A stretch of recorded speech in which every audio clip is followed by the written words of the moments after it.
Do you ever feel like you get in your own way when you play music? You overthink things and stuff that you can play perfectly well in practice suddenly goes wrong. Or maybe it's completely the opposite direction and your mind just goes blank.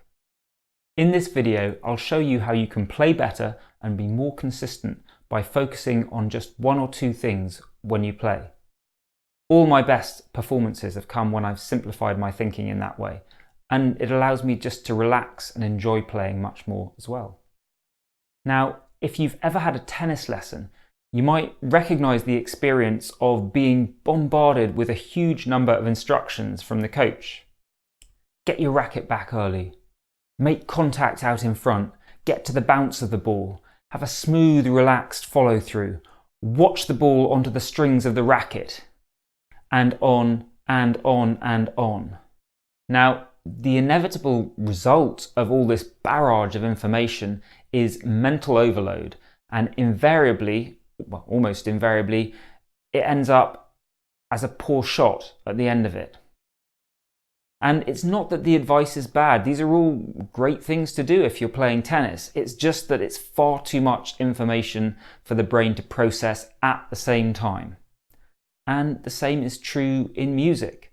We invariably want to play all these little details, all these little aspects of the music beautifully and correctly. But the trouble is that it's too much to focus on all of it at once. So the ironic thing is, if we try and do everything, we don't do it very well.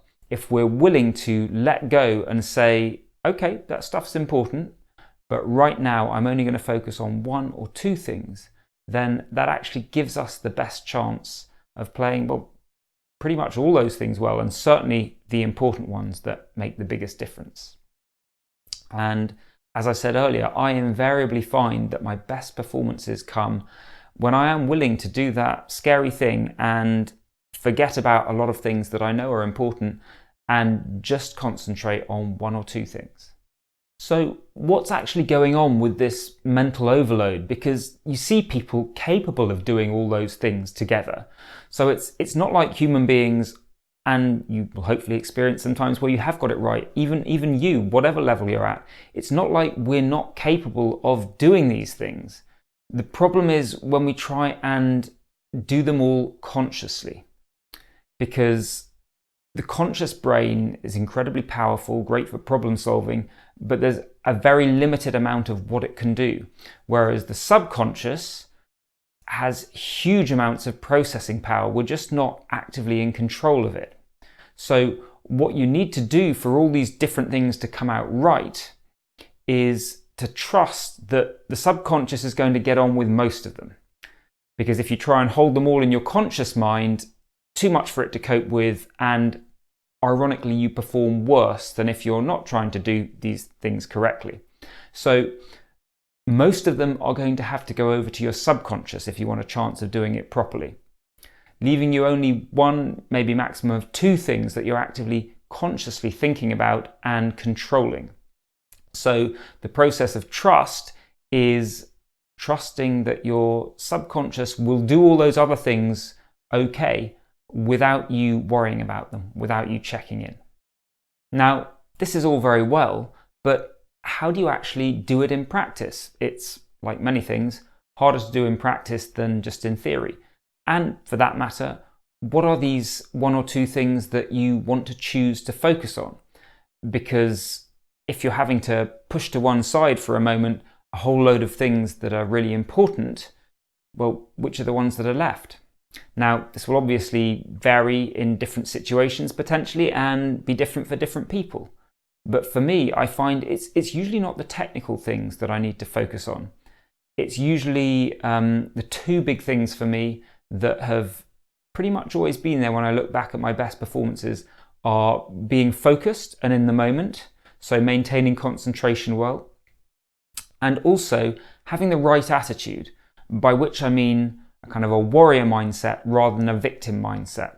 So if things go wrong, if they're not going according to plan, I don't start to get upset about it. I don't think, why me? Instead, I'm always thinking about, well, wherever I am, what can I do to make it better, to do the best I can from here? And that doesn't mean thinking that it's all going to turn out perfectly, but simply saying, I'm going to keep fighting, I'm going to keep doing my best, rather than just throwing up my hands and giving up. And one of the really important things here is that you commit to doing these one or two things you're going to focus on before the performance. It's not get in there and then, oh, what should I be thinking about now? No, you want to decide in advance that actually this is the most important focus for you.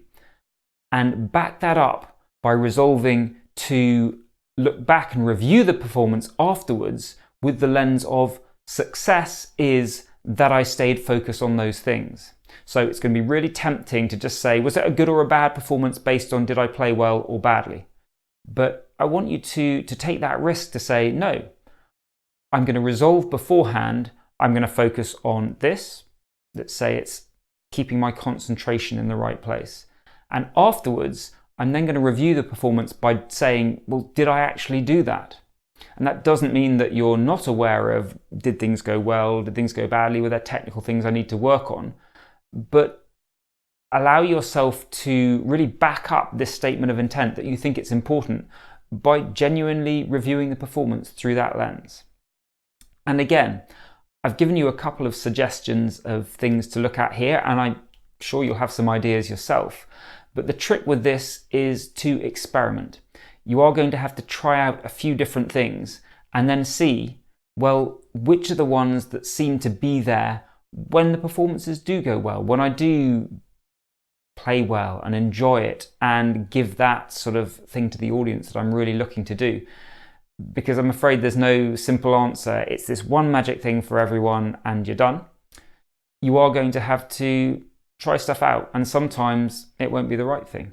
And sometimes you might have to stick with it for a few performances before you say, oh, actually, yes, I do notice that when I do this, things are going well. So anyway, experiment, try it out, and I'd love to hear how you get on.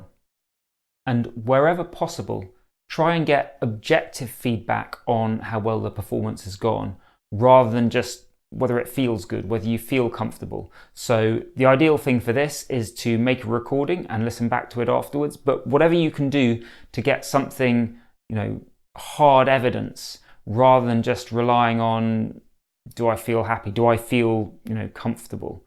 Because comfort is something which is not always taking us in the way of giving our best. We often kind of gravitate to something that is safe rather than necessarily as good as it could be.